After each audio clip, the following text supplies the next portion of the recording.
अब बहुत देर हो चुकी है राहुल। अब कोई वादा, कोई विनती तुम्हें मुझसे नहीं बचा सकती। इंसान अपनी दुनिया में इतना खोया रहता है कि उसे एहसास ही नहीं होता कि इस दुनिया के समानांतर एक और काली दुनिया भी चलती है। हम समझते हैं कि रास्ते हम चुनते हैं, पर हकीकत ये है कि कुछ खौफनाक रास्ते हमें खुद चुन लेते हैं। क्या कभी आधी रात को चलते हुए आपको ऐसा लगा है कि कोई साया आपके ठीक पीछे खड़ा है और जैसे ही आप मुड़ते हैं वहां सिर्फ सन्नाटा होता है? आज की कहानी उसी पुराने जर्जा बरगद के पेड़ की है, जिसकी जड़ें जमीन में नहीं बल्कि इंसानी रूहों में धसी हुई हैं। याद रखना, जंगल के अपने कानून होते हैं। अगर रात के घने सन्नाटे में अचानक चमेली की खुशबू आपके नथुनों से टकराए या कोई दूर अंधेरे से आपका नाम पुकारे, तो रुकना मत, अपनी चाल और तेज कर लेना, क्योंकि जो एक बार उस खुशबू के पीछे गया या जिसने एक बार पीछे मुड़कर देख लिया, वो इस दुनिया के लिए हमेशा के। तेरी की, ये शॉर्टकट लेने का ख्याल मेरे दिमाग में आया ही क्यों? गांव के उन बुजुर्गों की बात मान लेनी चाहिए थी जो चिल्ला चिल्ला कर कहते थे कि सूरज ढलने के बाद इस पुराने बरगद वाले रास्ते पर कदम भी मत रखना। अब तो फोन की टॉर्च भी जवाब दे गई है और अंधेरा इतना गहरा है कि मुझे अपनी खुद की हथेली भी साफ नहीं दिख रही। पर ये क्या है? क्या किसी के चलने की आवाज आई, जैसे कोई सूखे पत्तों को जानबूझकर कुचल रहा हो? कौन है वहां? देखो, अगर कोई मजाक कर रहा है तो सामने आओ। मैं डरने वालों में से नहीं हूं। जवाब दो, क्या कोई है? ये सन्नाटा मेरी धड़कनों को और तेज कर रहा है। मुझे यहां से फौरन निकलना होगा। राहुल ने अपनी पूरी ताकत लगाकर चिल्लाने की कोशिश की, पर उसकी आवाज जंगल के उस डरावने सन्नाटे में कहीं खो गई। उसे अचानक महसूस हुआ कि हवा की गर्माहट एक बर्फीली ठंडक में बदल गई है, इतनी ठंडी कि उसकी हड्डियों के अंदर तक कंपन होने लगा। तभी हवा के एक झोंके के साथ वो नशीली खुशबू आई, चमेली के फूलों की खुशबू। ये खुशबू इतनी तेज थी कि राहुल का सिर चकराने लगा और उसके कदम पत्थर की तरह भारी होकर वहीं जम गए। उसे लगा जैसे धुंध की चादर ने उसे चारों तरफ से घेर लिया है और उस धुंध के पार से कोई उसे बड़ी गौर से देख रहा है।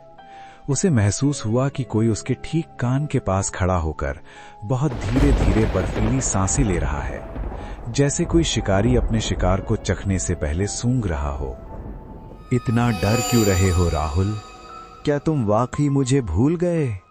मैं तो सदियों से हर रात इसी पुराने बरगद के नीचे बैठी सिर्फ तुम्हारा इंतजार कर रही थी। कितनी रातें आईं और चली गईं, कितने मौसम बदले, पर मेरी आंखें सिर्फ उस रास्ते को निहारती रहीं जहां से तुम गए थे। तुमने उस आखिरी रात वादा किया था ना कि तुम मेरे पास जरूर लौटोगे। देखो, मैं आज भी ठीक वहीं खड़ी हूं जहां तुम मुझे तड़पता छोड़कर गए थे।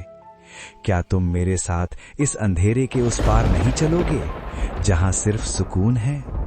डरो मत राहुल, ये दुनिया तुम्हारे लिए नहीं है। बस अपना हाथ बढ़ाओ और मेरा हाथ थाम लो। मैं तुम्हें उस जगह ले जाऊंगी जहां कोई दर्द नहीं होगा।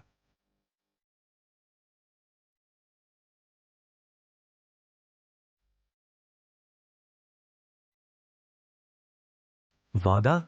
कैसा वादा? मैं तो आपको जानता तक नहीं। मैं इस रास्ते पर अपनी जिंदगी में पहली बार आया हूं। आप हवा में कैसे तैर रही हैं? और आपकी आंखें वो पूरी तरह सफेद क्यों हैं? तुम्हारा हाथ ये इतना ठंडा क्यों है, जैसे मैंने किसी बर्फ की लाश को छू लिया हो।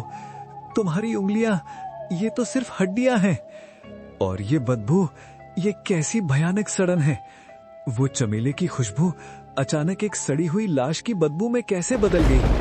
हे भगवान, मुझे बचाओ। तुम इंसान नहीं हो सकती। तुम क्या बला हो? छोड़ो मेरा हाथ, मुझे जाने दो। मेरा दम घुट रहा है, जैसे कोई मेरा गला घोट रहा हो। मुझे घर जाना है, मुझे छोड़ दो।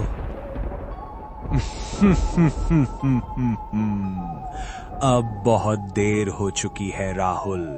अब कोई वादा, कोई विनती तुम्हें मुझसे नहीं बचा सकती। इस बरगद की प्यासी और भूखी जड़ों को सदियों से ताजा और गर्म खून की तलाश थी, और आज वो तलाश तुम पर खत्म होगी।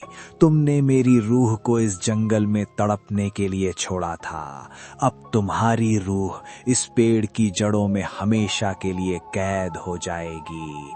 अब तुम कहीं नहीं जा सकते, अब तुम सिर्फ मेरे हो, हमेशा हमेशा के लिए। चीख लो राहुल, अपनी पूरी ताकत लगा लो, पर इस जंगल की दीवारों के बाहर तुम्हारी आवाज सुनने वाला कोई पैदा नहीं हुआ। मौत तुम्हारा स्वागत कर रही है।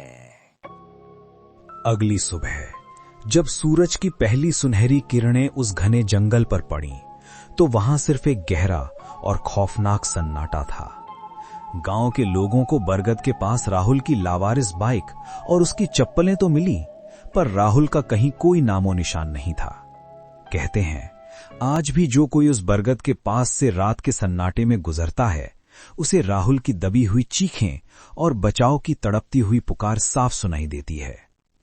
याद रखना, जंगल की इस खूबसूरती और इस खामोशी पर कभी भरोसा मत करना, क्योंकि हर सुंदर साये के पीछे एक ऐसा शिकारी छिपा होता है जो सिर्फ आपके एक बार मुड़ने का इंतजार कर रहा है। क्या अगली आवाज आपकी होगी?